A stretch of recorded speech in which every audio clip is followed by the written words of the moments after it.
Hi, everyone. Welcome back to the next session of Making of Modern Georgia, the webinar series by the Georgian Association.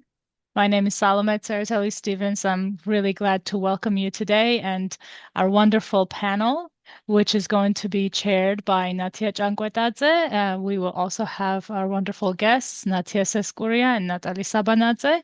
And without further ado, to introduce Natia, she is currently directing the Georgian Studies program at the Davis Center at Harvard University. She's a peace building scholar practitioner, and she has a wide range of research and publications about peace, everyday peace, conflict transformation, youth engagement, and conflict memories and narratives. Her book that she has co-authored is Women During and After the War, as well as a handbook on peace and conflict studies in Georgia. Natia has taught undergraduate and graduate students of various backgrounds in Georgia and in the United States at Harvard, George Mason University, and Tbilisi State University.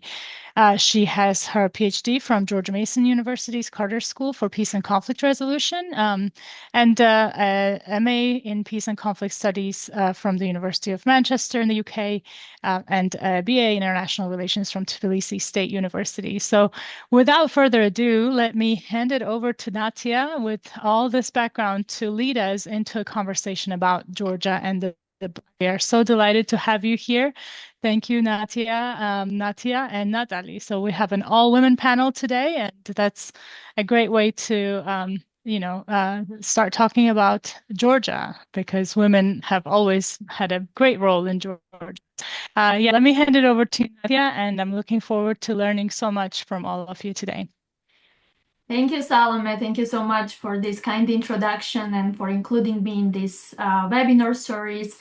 I also want to extend gratitude to you and the Georgian Association and all the volunteers who are involved in making this wonderful webinar series. I would like also to introduce two of our speakers today. We have Dr. Natalie Sabanadze and Natia Seskuria. Dr. Natalie Sabanadze is the Director for Political Affairs and External Relations at the Council of Europe. She joined the organization on April 1st this year, so congratulations again. Not on that, most recently she served as a senior research fellow at the Europe and Russia program of the Royal Institute of International Affairs, Chatham House, and held the positions of Cyrus Vance Visiting Professor in International Relations at Mount Holyoke College between 2021-2023. Prior to her academic work, she served as the head of the Georgian mission to the EU and the ambassador to the Kingdom of Belgium and Grand Duchy of Luxembourg since 2013. Between 2005 and 2013, Natalie worked as a senior official at the OSCE High Commissioner on National Minorities in The Hague, where she held several positions, including head of Central and Southeast Europe section and later head of the Eastern Europe, Caucasus, and Central Asia section. She has a PhD in Politics and International Relations from Oxford University and Master of Science in International Relations from London School of Economics. So welcome, Nata, and thank you for joining this webinar today.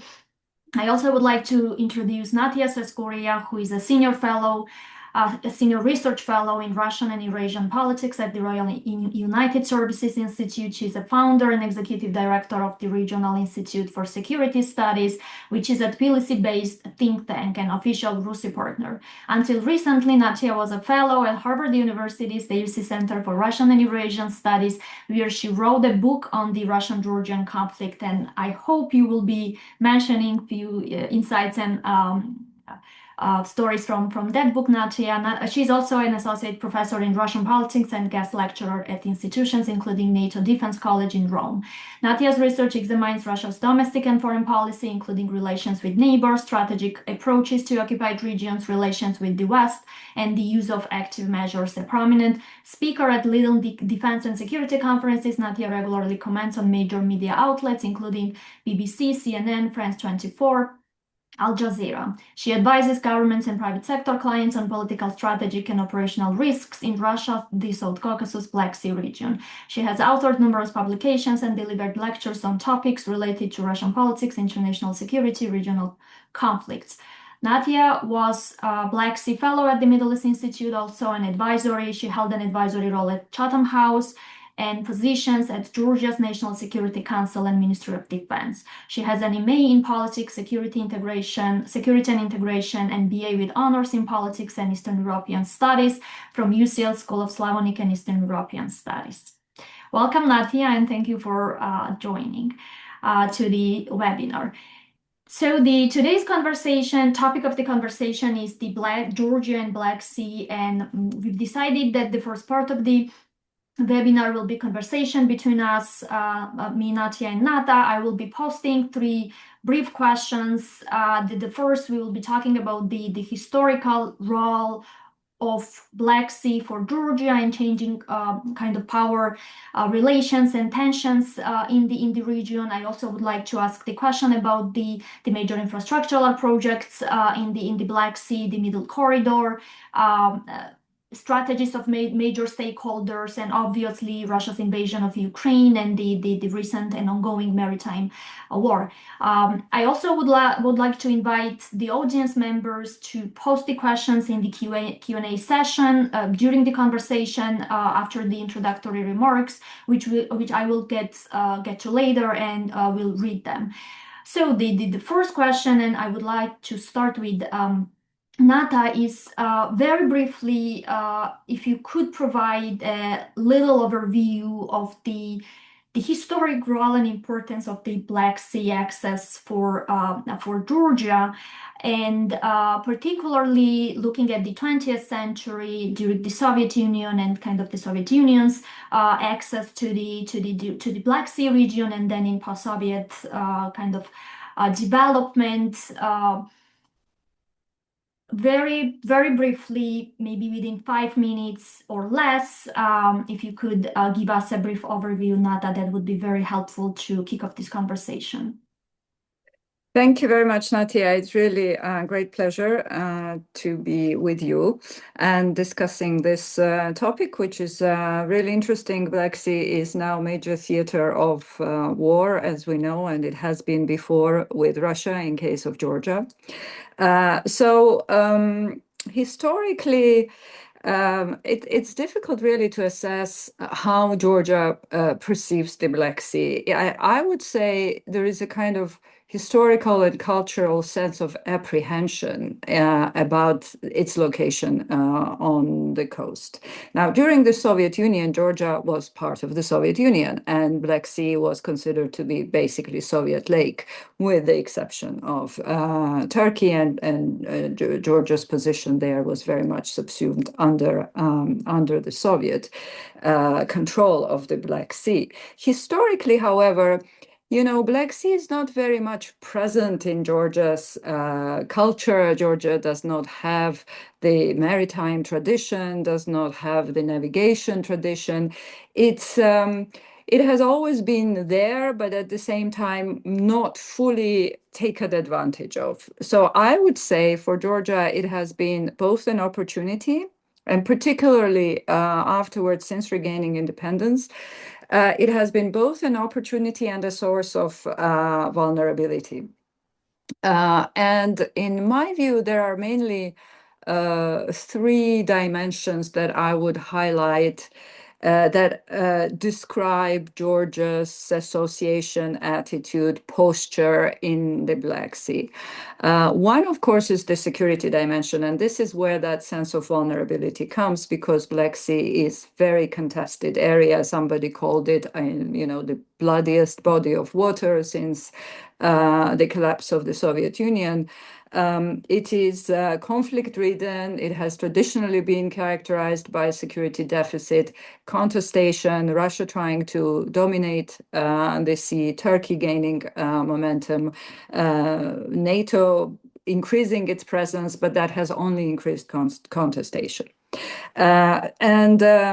In many respects, it is through the Black Sea that Georgia has become almost like a testing ground, one of the first testing grounds for Russia's post-Soviet revisionism, manifested both in geopolitical terms and in normative terms. And this is quite interesting because first it was the conflict in the 90s in Abkhazia, so that shows that already before the war, before Russia actually openly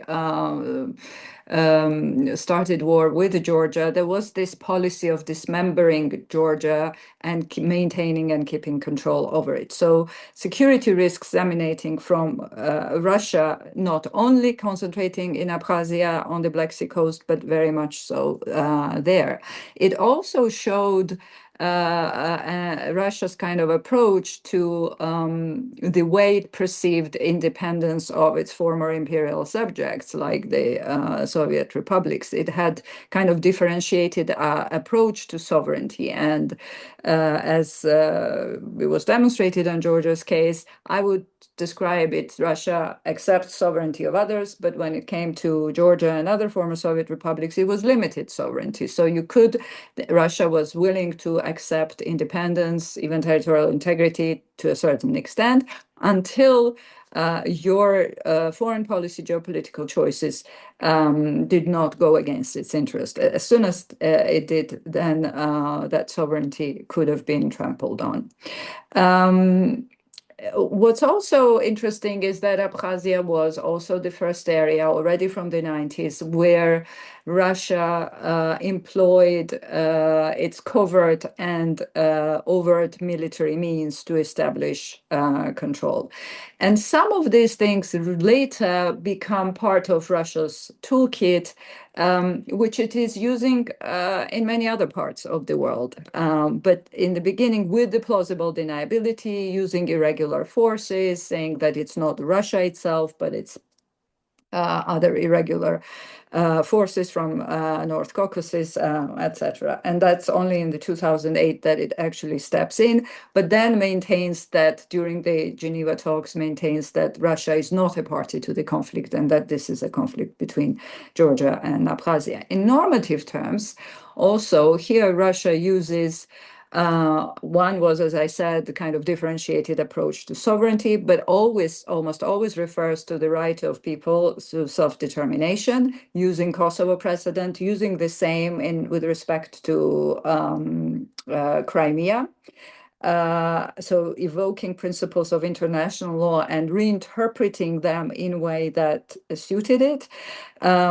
And also in case of Abkhazia and following 2008, it even evoked a principle which it opposed anywhere else, and that was responsibility to protect, because it said it was Russia's right to intervene to protect citizens and minorities living in Abkhazia. So security is a major consideration given the way Russia has been using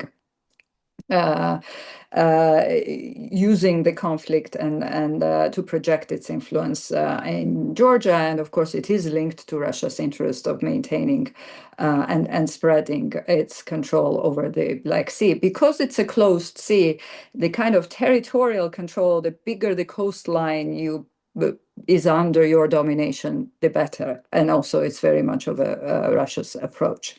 Now, the second dimension is geopolitical identity. And that has also, I speak about geopolitical identity because Black Sea has been very much critical to Georgia's reimagining and repositioning itself as a European state. With the collapse of the Soviet Union, sort of saying that now Georgia is returning to the European family.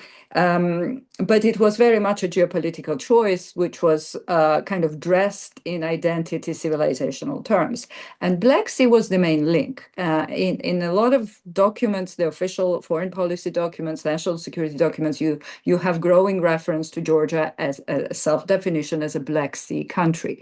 And that was very important because Black Sea country meant a country with the links to Europe. We still don't have a land border with European Union, so that Black Sea was there to compensate for it and have the maritime border and the connection.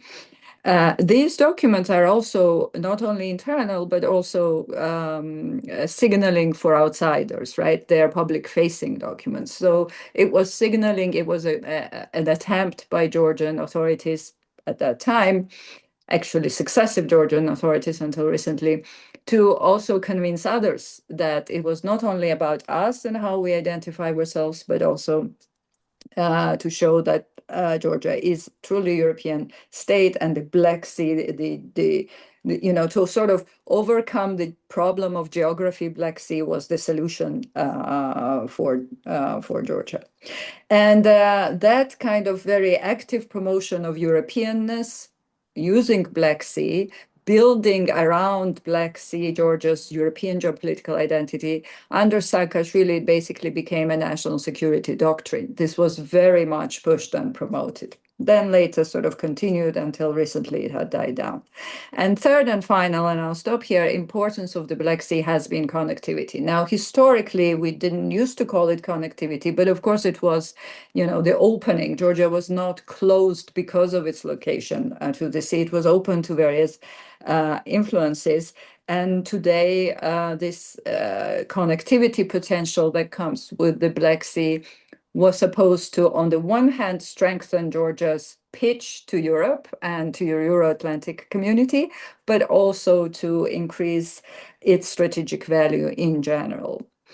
And what is curious, what is happening today is that same connectivity is being used for opposite reasons. It is being repurposed for positioning Georgia in this kind of emerging multipolar region, putting it, pursuing much more from very clearly and unequivocally pro-EU, NATO foreign policy trajectory to this kind of hedging, multi-alignment, etc. And the same connectivity, the same potential, the same Black Sea is being used for that as well, to kind of increase Georgia's value in this new environment, reaching, and the case of Anaklia is a very interesting one with the Chinese investment. I don't know whether there has been any movement on it or not, but at least it has become like a symbol, not just an infrastructure project, but actually a symbol of Georgia's wider geopolitical shift.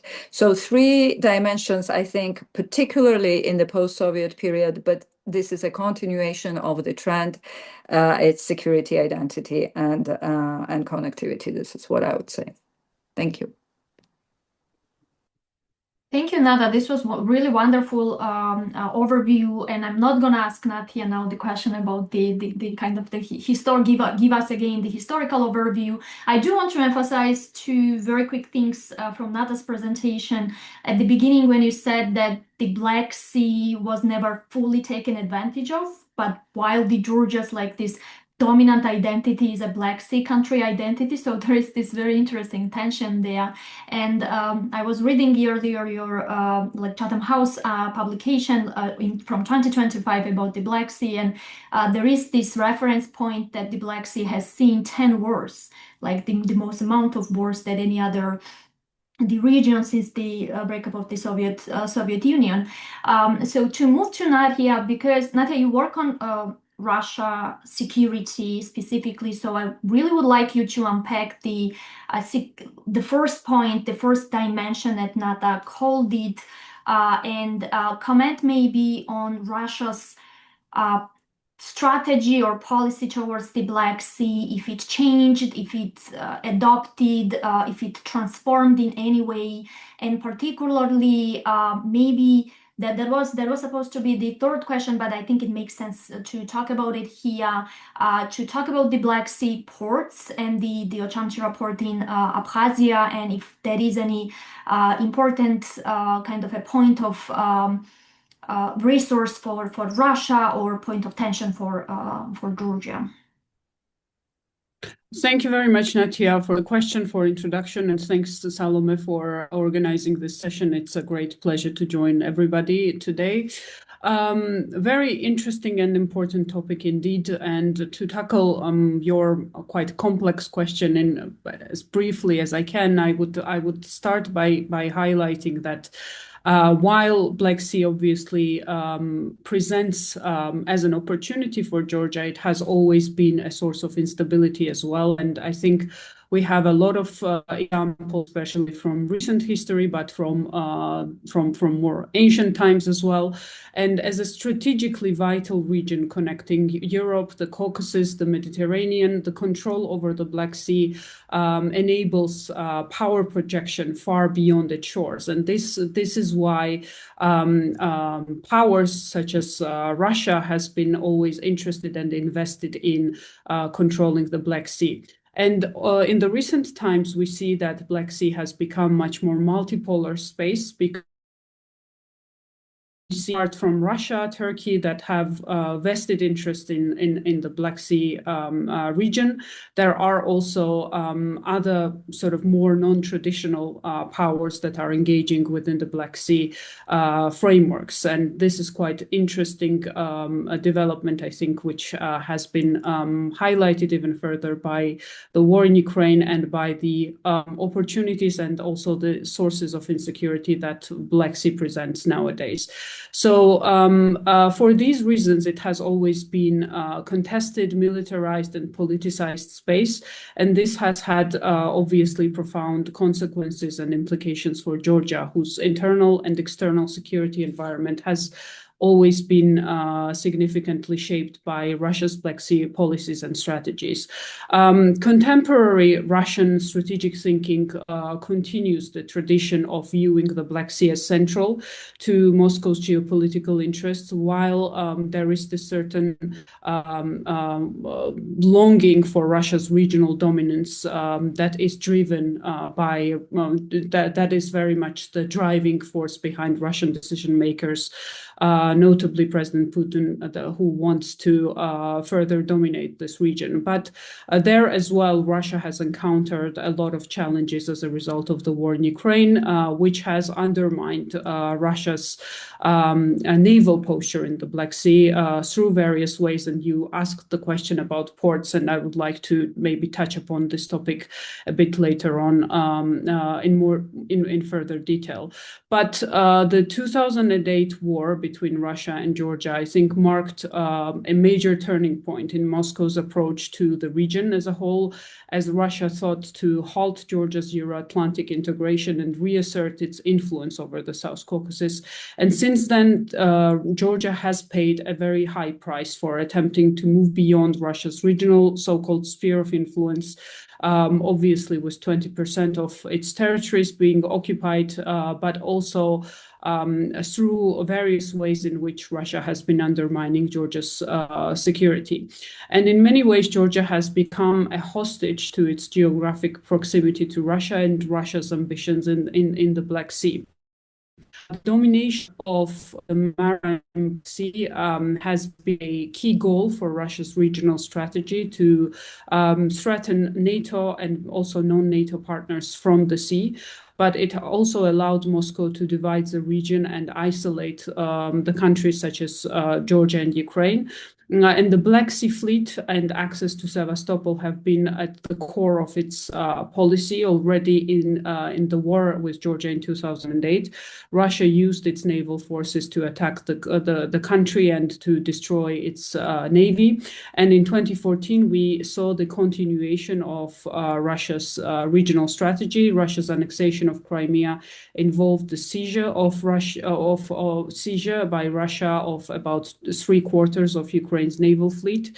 Further on, of course, Black Sea has become even more unstable following Russia's annexation of Crimea in 2014. But with the onset of the war in Ukraine in 2022, control of the Black Sea maritime space has become a key component of Russia's military plan and its economic strategy to cut off Ukraine from being resupplied by the sea, strangle its trade potential, and also prevent Ukrainian grain exports that has had global implications, not only just on the Black Sea, but further beyond the Black Sea. I think Russia's strategic aims with regards to Black Sea has always been clear. However, the response to this strategy has not been coherent when it comes to European Union, NATO. I think we see much more emphasis being placed on the importance of the Black Sea and how Black Sea security is crucial for the European security, for the future of European security. And now that European continent is facing one of its key challenges with Russia's war against Ukraine, but the perception of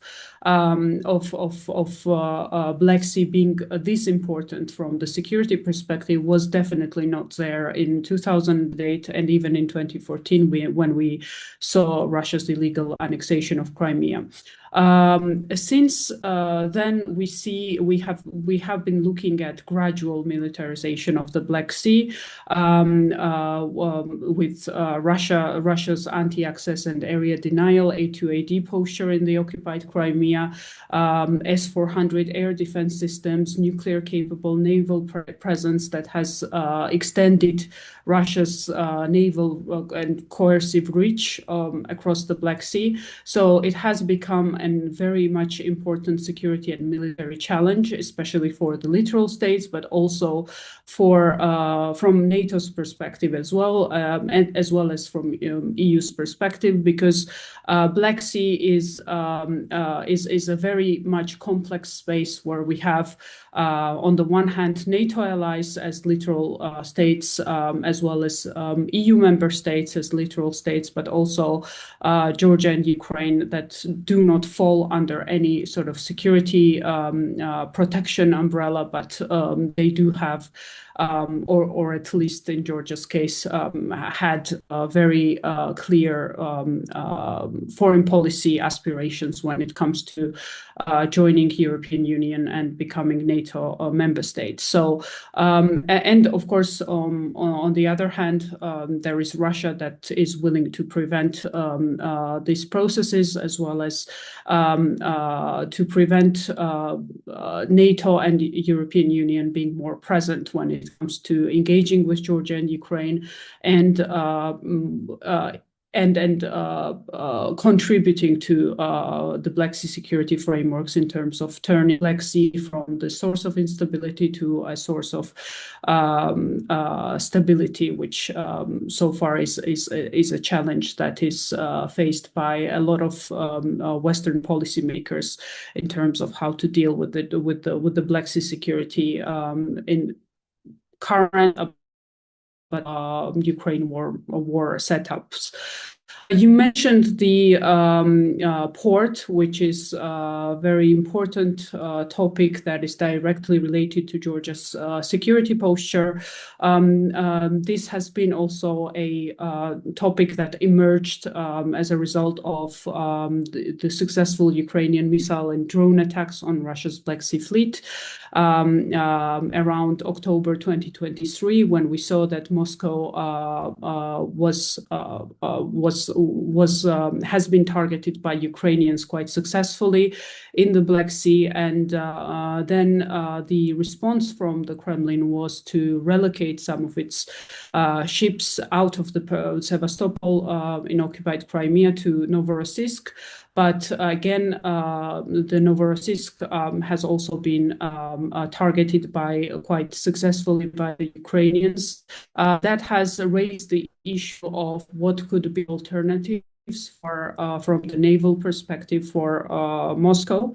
And that's when we heard that de facto leadership in occupied Abkhazia have mentioned that there is some plan in the making, which involves turning the Ochamchire port, a small port which is located in Ochamchire district of Abkhazia, into a fully operational Russian naval base. There are lots of different dimensions to this potential project. First of all, I would like to highlight that it's been a while since this has been announced, and so far we do not really see that there is some ongoing serious works on the ground when it comes to turning this small port into a Russian naval base. And I do have my own doubts whether this is at all feasible from the Russian perspective. But the rationale could be that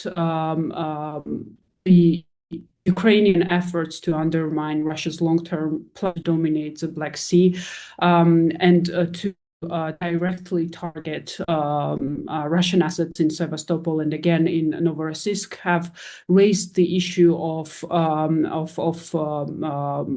Russia seeking alternatives for its naval assets in the Black Sea. There are not many alternatives, and Ochamchire has been one of the potential alternatives. Even though, of course, even if Russia redevelops and puts a lot of financial resources into developing this port, there are some obvious limitations which would prevent the port to serve as sort of equivalent to Novorossiysk or even Sevastopol for Russia because of geography as well as the limitations that currently the port has. But it is also worth mentioning that these sort of rumors have been circulating even in 2014 when there were some Russian media reports claiming that this plan has been in the making. It hasn't happened yet. But of course, at this time when we were looking at Russian naval assets being repeatedly successfully attacked by Ukrainians, there was further ground to think that this project could have been something that was seriously discussed within the Kremlin. Of course, if it happens, this creates major security challenges for Georgia, especially in light of the fact that, of course, the proximity of this port with the Anaklia port, for example, is there is only the proximity is only 1 hour. So this raises very serious security threats if Georgia security concerns if Georgia wants to, of course, full use the capacity and the potential of the Anaklia port. It also raises the question of whether this port would be used in terms of Russia's military effort in Ukraine, and if so, that gives Ukraine a legitimate reason to target this port, which again raises very serious security threats for Georgia. So there are lots of security concerns over this project, which for now doesn't seem like it's moving ahead, at least from what we can see from satellite imageries. But once again, I think this shows that Russia has lots of layers, lots of pressure points when it comes to Black Sea and how they can target Georgia with this strategy of domination over the Black Sea. And once again, it highlights that the implications of the war in Ukraine will heavily determine in which way and to what extent Georgia will be directly threatened by Russia. I'll stop here and very happy to discuss this question over the port further, but conscious of time, I'll just stop here. Thank you.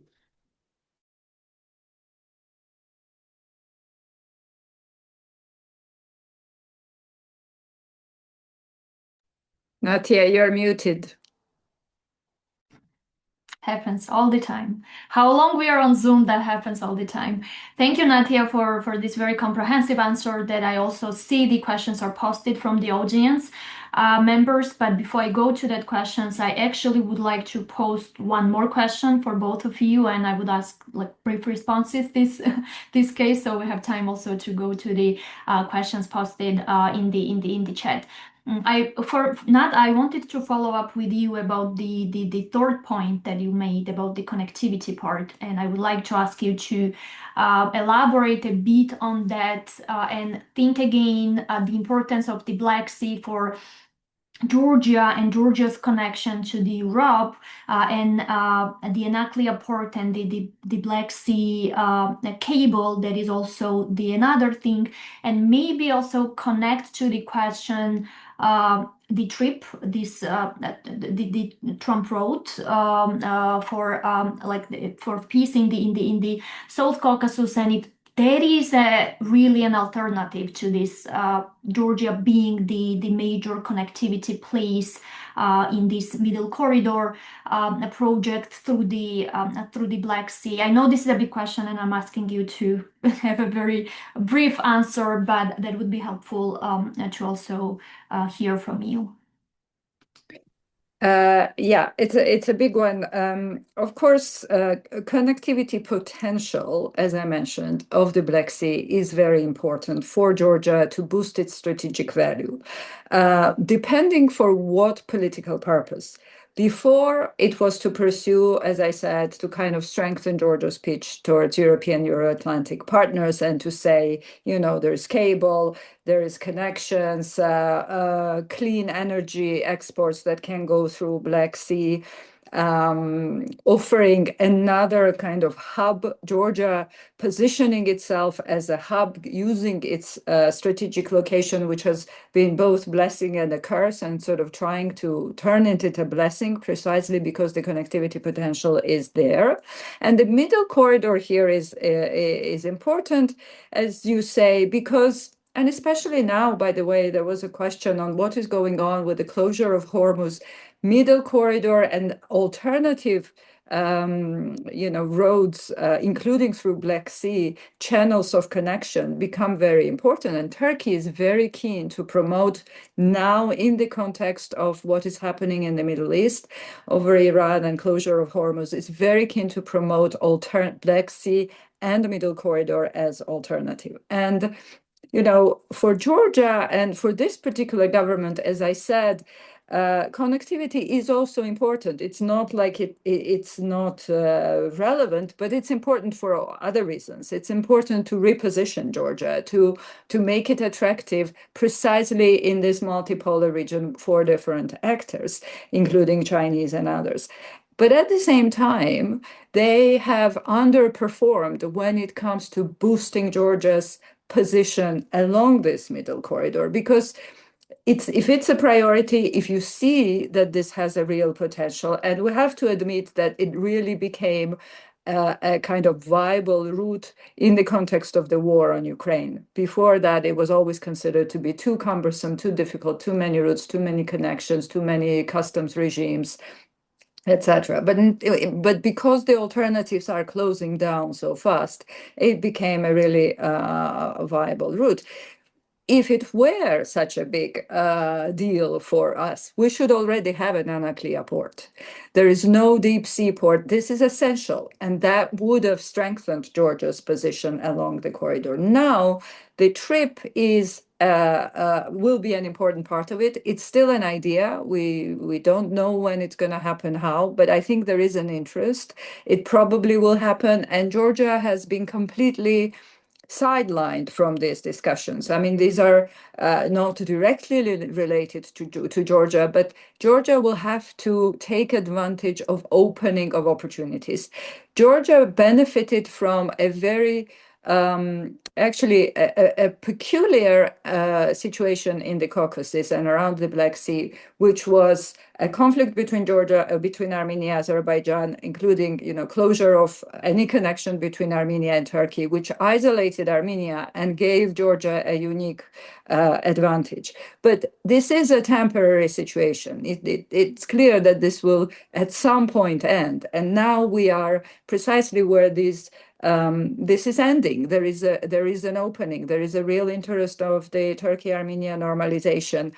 And in principle, it's good for everyone, but Georgia cannot be standing on the sidelines. It has to be now repositioning itself, promoting its Batumi and Porti ports that are there. And if we had already Anaklia, I think it would have made a big difference.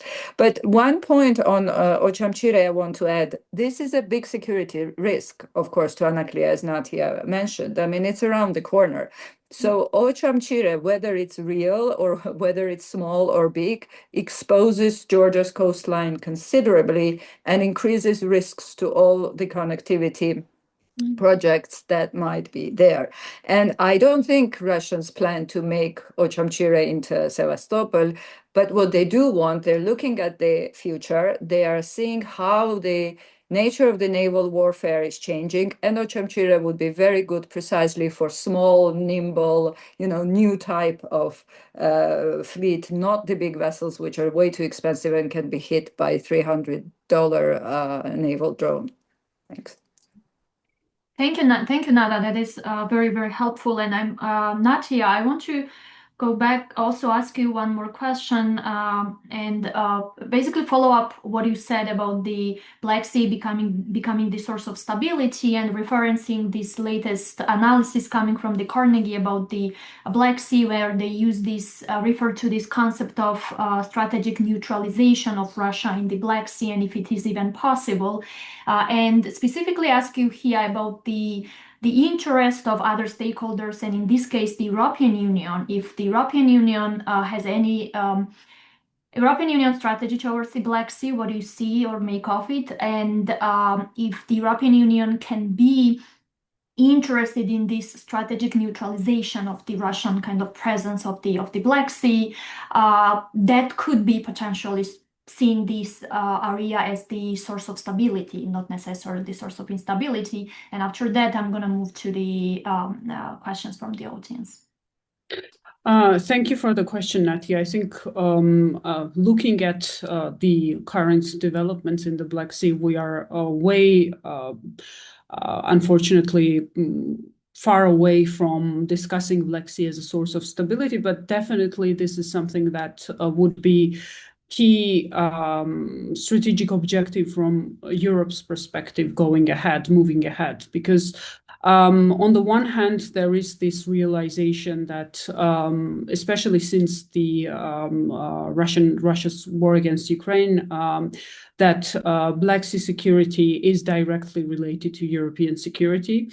And at the same time, despite this clear significance, the Black Sea has been overlooked in Western policymaking, strategic thinking quite heavily, because we haven't really seen targeted strategic approach towards the Black Sea until recently.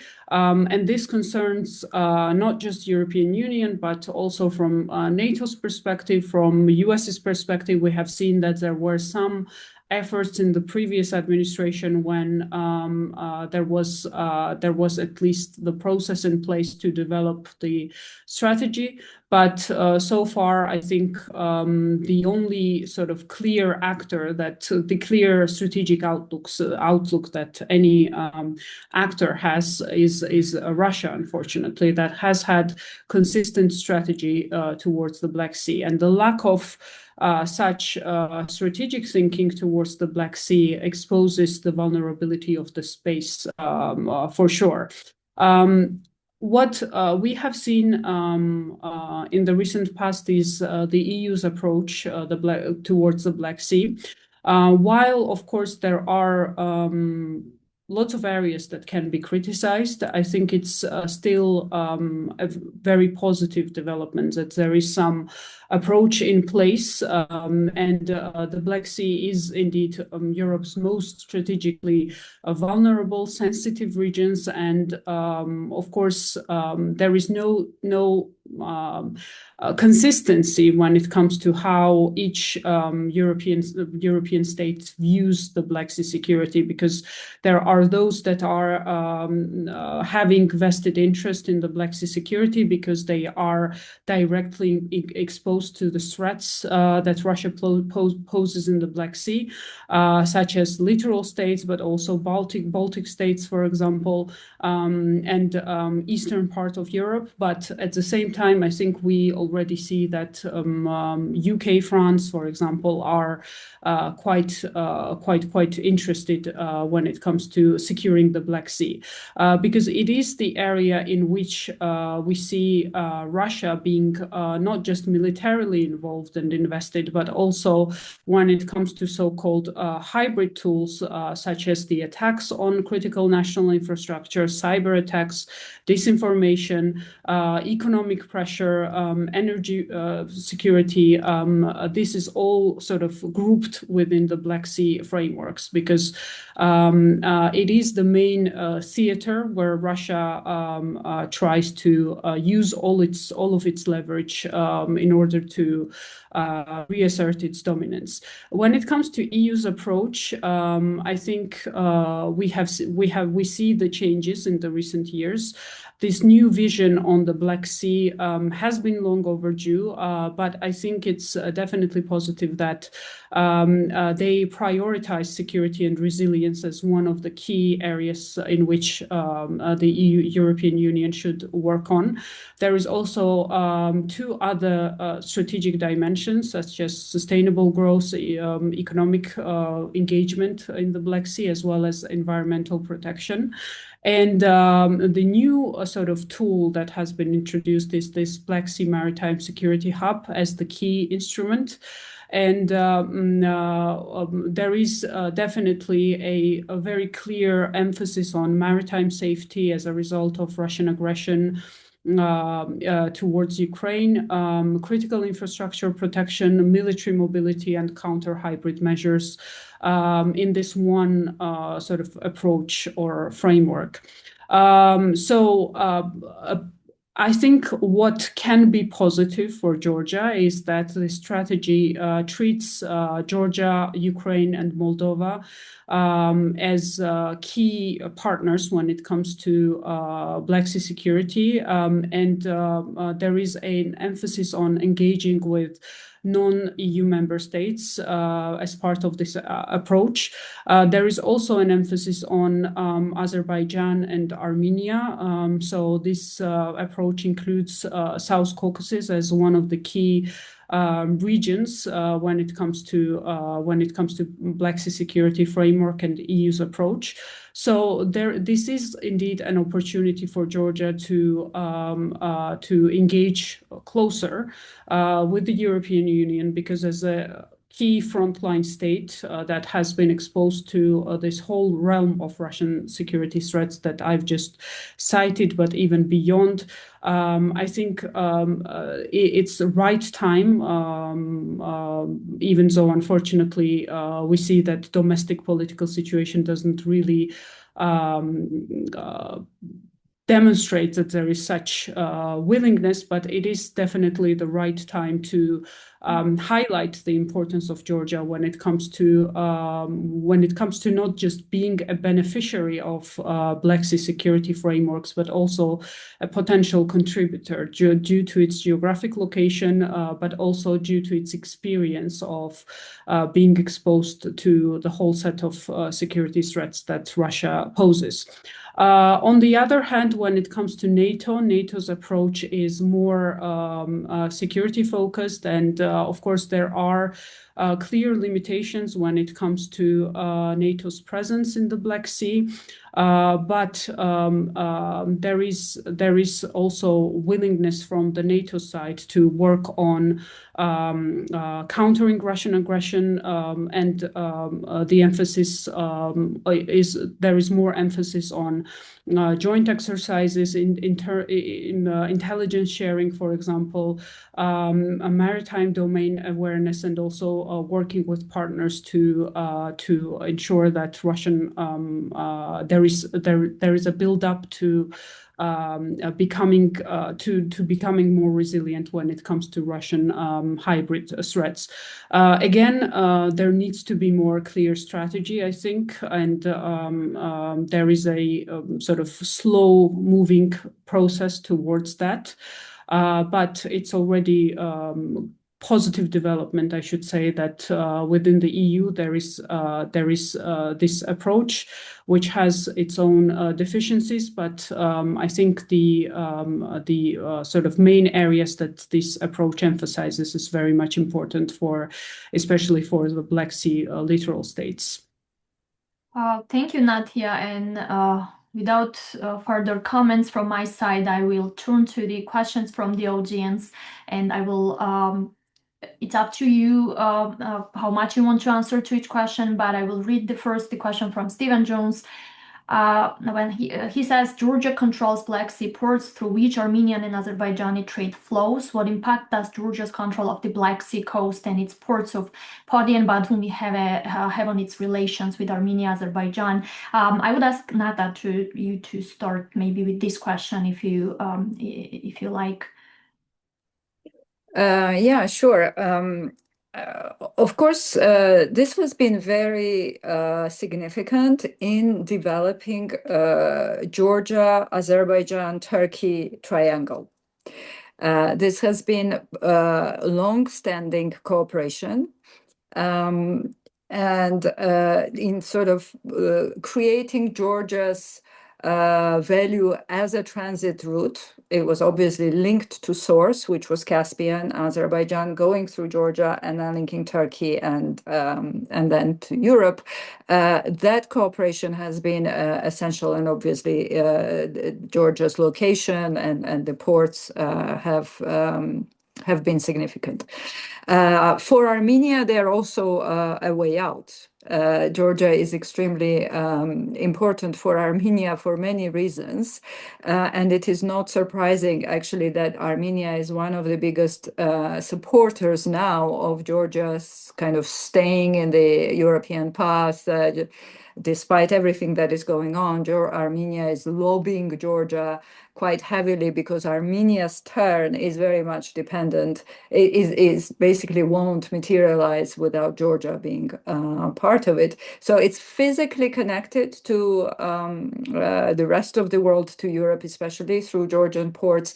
And that is reflected also in it being politically connected today in this shifting environment. But it is, of course, interesting that in the whole area and this triangular relationship, Armenia, Azerbaijan, South, and Georgia, the traditional divisions and the traditional geopolitical positioning that has characterized basically the region since the collapse of the communist regime have really changed. There was this kind of a two axis before in the region. One was sort of Russia, Armenia, Iran, and the other more Atlanticist, European Atlanticist, which was Georgia, Azerbaijan, Turkey, and precisely the connectivity and the Black Sea there on that site was very important. Now it's a mix. Now it's no longer the case. With the collapse of Karabakh, normalization, potential normalization of Armenia, Azerbaijan, and Armenia-Turkey relations. Georgia, however, strange this may sound, appears to be now the sort of more conservative, more Russia-friendly regime in the region and in that area than any other. And I think it will depend very much how this reconfigured relationship between the three, which now today there is real, like never before, the real prospect for peace between Armenia and Azerbaijan, which means a real prospect of regional cooperation. And it would be interesting to watch whether Georgia emerges as a stumbling block here, because if Georgia is part of this, let's say, reimagining of the region in this sort of post-Ukraine war period, there's a lot of potential, and obviously ports will be useful for both and will sort of give Georgia advantage in the relationship. At the moment, Georgia is looking very weak because it is not playing its hand very well, and Azerbaijan is definitely emerging as the leading power, and the power imbalance internal within the Caucasus. We'll see how it will play out, but it's certainly there at the moment. Thank you, Nata. And again, without comments from my side, I will refer a question from Georgi Gorgenidze, and I would pose this question for you, Natia. The question is, how should Georgia manage its diplomatic and economic relationship with Iran during the ongoing US-Israel-Iran war? while protecting its Western partnerships, regional security, and the role as a South Caucasus transit hub. Now that you've mentioned some things about the Strait of Hormuz, and if you like, you can also comment. But the first, I would ask you, Natia, to maybe briefly comment on that question. Sure. Thank you for the question. Well, I think in the ideal case scenario, this should be a very much pragmatic, calibrated, careful approach. And this is something that is a challenge not just for Georgia, but for the entire region and the countries that are directly exposed to some of the long-term challenges that this long and short-term challenges that this war is posing. I think the most problematic area here is that Georgia is no longer seen as a key partner in this complex region of the United States, something that has always been the case. And the halting of the strategic partnership between United States and Georgia, as well as the acceleration of diplomatic relationships with our neighbors, Armenia and Azerbaijan, while the relations with Georgia has remained at a very sort of practical engagement level, but it didn't really exceed any sort of anything beyond that when it comes to strategic level engagements, as well as direct communication between the Trump administration and engagement of Trump administration with the Georgian government. This has all been the sort of consequences of the policy shift that we have been seeing. And unfortunately, I think Georgia is losing a lot when it comes to being isolated to some of the areas of cooperation that can be quite beneficial for Georgia.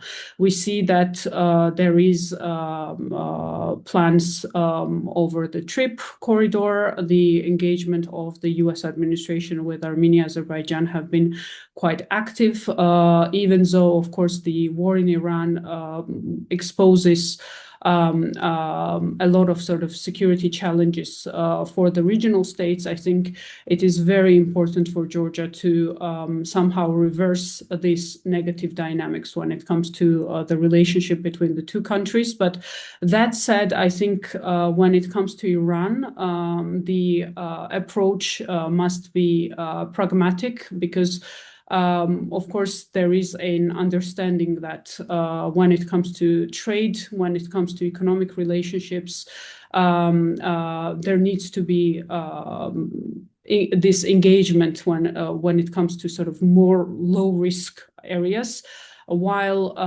calibrating what is the diplomatic message, because currently the dynamics has been shifted more positively when it comes to how Georgia sees the current Iran regime, because we have seen more diplomatic engagements with them, something that has been quite I should say, rare in looking at the past sort of dynamics of this relationship. That has indicated maybe that there is more willingness from the Georgian side to deepen these relationships. And I think given the current circumstances and current environment in the region, it is very important for Georgia to on the one hand, calibrate these relationships, but on the other hand, ensure that when it comes to our strategic partners and longstanding relationships with the United States, we somehow keep ourselves on track. And I think there is still a space for maneuvering, but it will only take political will, which is quite uncertain at the moment and is not looking very positively, unfortunately. Thank you, Natia. And I would like actually, Nada, for you to also reflect on the question, but I'm going to insert the question from Icorn, which is talking about, again, what possibilities do you see for the transition potential of Georgia and the Georgian ports when it comes to the new trade routes because of the blockade of the Strait of Hormuz and other troubles in the Middle East, besides a pathway through Turkey. So like maybe combining these two questions, the question that Natia responded to about the war in Iran, and the question about the Strait of Hormuz. You've mentioned some kind of remarks already regarding that, but if you could again comment, and I'm gonna go to Luca's question after that. Yeah, thank you. It's a very delicate situation. I agree with Natia that Georgia has to be very careful. We have a new let's say a new political environment in relationship with regard to where Georgia is and where its partnerships lie. Okay, Georgia used to know exactly which ones were its strategic partners, who was the friend and who was the foe. There is no more such certainty, and there is just simply no certainty anymore left in the world. So Georgia is not exactly an exception, but we can no longer speak about the US as Georgia's strategic partner, right? At the same time, yes, there were signs of sort of reaching out, relative rapprochement with Iran, but Georgia never had the same type of relationship with Iran like, for instance, Armenia did, right? A very important common interest there. And with in the immediate period of the collapse of Karabakh, Armenia, and before TRIP, let's say, Iran was an important partner for Armenia. And in fact, for Iran, TRIP is an anti-Iranian project. For them, it's a project that aims not so much about reestablishing peace in the Caucasus, but rather encircling Iran. So, and at the same time, the growing power and influence of Turkey in the Caucasus invites greater competition from Iran. For Iran, really, Caucasus has never been the prime area of interest, right? It doesn't have its axis. It never had. It was always Middle East. It was kind of there, but never very important. Now Iran is in the survival mode. But the fact is that the stronger Turkey becomes, it sort of invites, because there is a rivalry there, greater competition from Iran. So that makes Caucasus, including Georgia, more an area of this kind of competition. There is no longer this sort of separation. I think what we're witnessing now, and maybe I'm not answering the question directly, but what we're witnessing, and that process has been going on before the war in Iran, a growing interlinkages between Caucasus and the Middle East.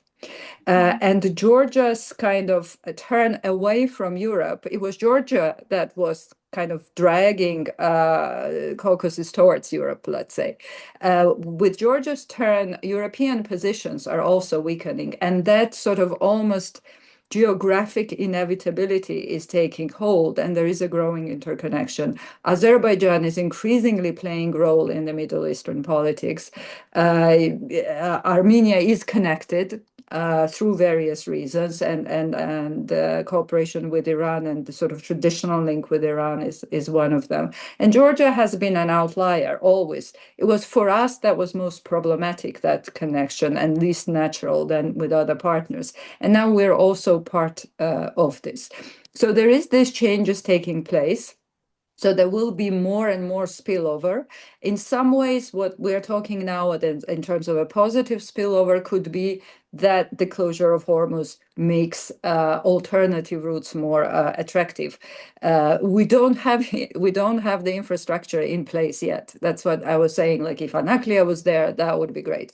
But the sea is there. It's also not exactly the most secure body of water, but at the moment, the trade through Black Sea is working and functioning. And it is partly also the initiative of this demining initiative by the 3 NATO littoral states is important, not so much for demining, but it's important as a very good example of NATO allied cooperation, which has not been given before. So it's safer at the moment than alternatives. And there is an interest from big powers there, including Turkey, to boost it. Of course, it makes even more important for Russia.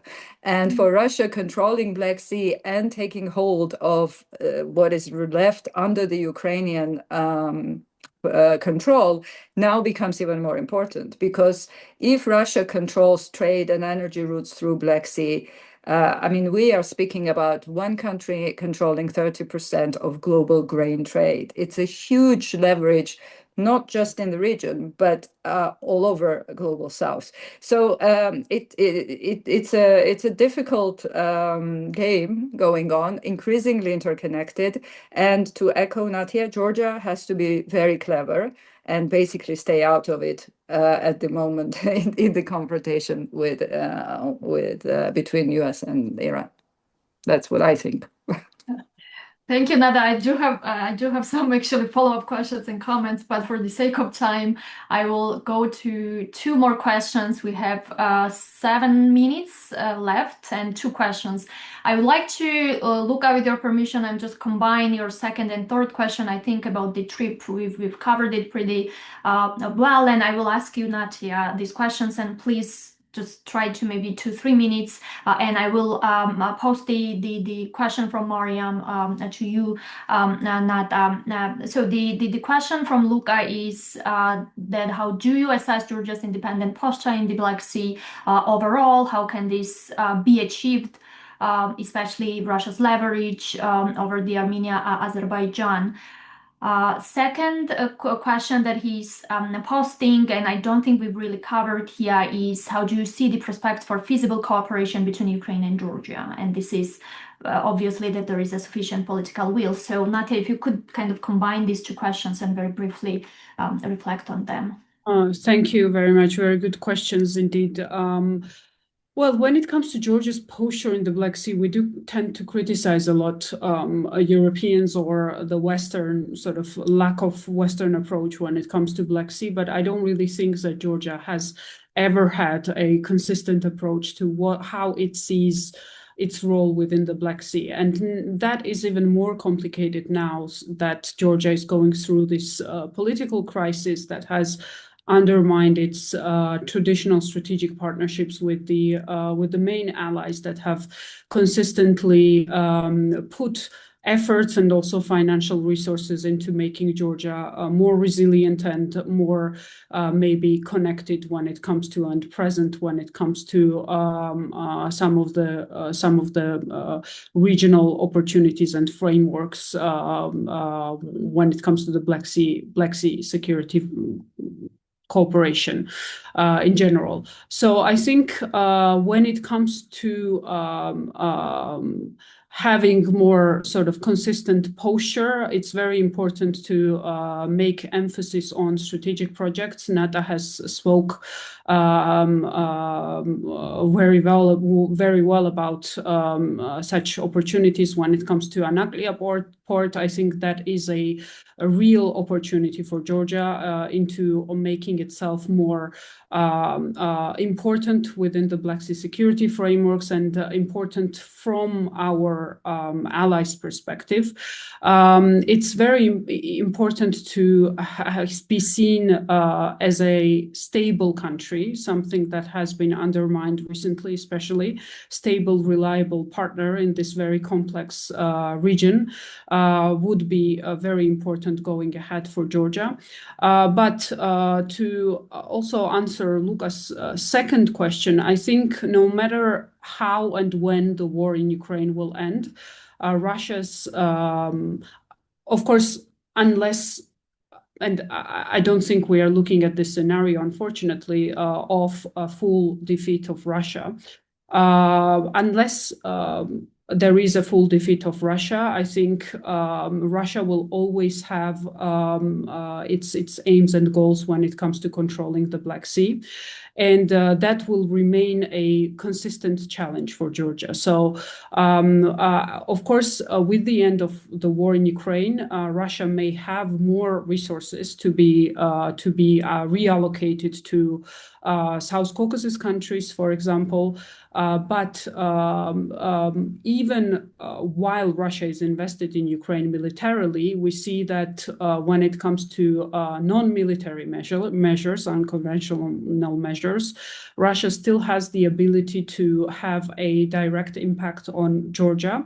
And this will remain a source of instability. And this would require Georgia to rebuild some of its partnerships that have already been damaged, because these partnerships were the guarantee for Georgia that there was financial resources put into building resilience, such as cyber resilience, for example, countering disinformation, something that has had a very damaging impact on Georgia, and something that has been deepening the polarization and political crisis within Georgia. So I think this is all very much interconnected. And I do believe that no matter when we will see the end of the war in Ukraine, Russia will always try to undermine Georgia's European and Euro-Atlantic aspirations, and to have an impact on public perceptions when it comes to Georgia's choices between being seen as a pro-European, pro-NATO country and becoming neutral or more Russia-friendly. And I think this is something that needs much more efforts in terms of countering Russia's such efforts that is coming from Russia. Thank you, Natia. And I just want to make sure that it's 1 minute, and I hope we are not gonna this is not gonna just disappear. So from the organizers, because I do want to pose the question for Nata. And last question, specifically second part of it, Russia-China potential collaboration to capture the Black Sea. And so very briefly, we are already pretty much up to the time, but maybe 1 minute, half a minute, and then I will leave the floor for Salome. Okay, half a minute for China. It's I would say an emerging and a very careful presence in the Black Sea. China, like anywhere else, is very much interested in water. China is building deep sea ports everywhere. If you look at the current deep sea port projects around the globe, probably 90% are being built by China. I'm just saying but it's a big number. So it's not surprising that Anaklia is potentially, maybe will also be built by Chinese. It's interested because it's a gateway, because it's because of the growing economic opportunities, but also like Georgia was interesting for China because of its free trade deal with the EU. It was not Georgian market that is interesting, but Georgia as a connecting to other bigger markets and then access that it can offer. I don't see any coordination between Russia and China, but I also don't see any competition, not yet. China is not necessarily intending to compete with Russia. China is quite respectful of Russia's claims for zones of special interest, but at the same time, respectfully, but very purposefully, it is expanding its economic footprint, less in the Caucasus and Black Sea than in Central Asia, which is logical, but it's also happening there. So the result is very quickly growing fragmentation, multi-polarization, let's say, of the region. More and more actors of varying sizes and influence are present. Definitely waning hegemony of Russia, which had uncontested hegemony, which is no longer there. And what China represents is more important than what it actually brings at this point, which is not huge, but it represents a viable and attractive alternative to Euro-Atlantic liberal democratic model. It is an alternative which promotes development without democracy. And for many regimes in our part of the world, it's good news. That is not necessarily very upbeat to finish off this conversation, but I want to thank you, both of you. This was really wonderful. I'm sure there will be many follow-up questions, and as I know, Georgian Association will be sharing some of the additional materials. It's been a pleasure to facilitate this conversation. Thank you, and Salome, floor is yours again.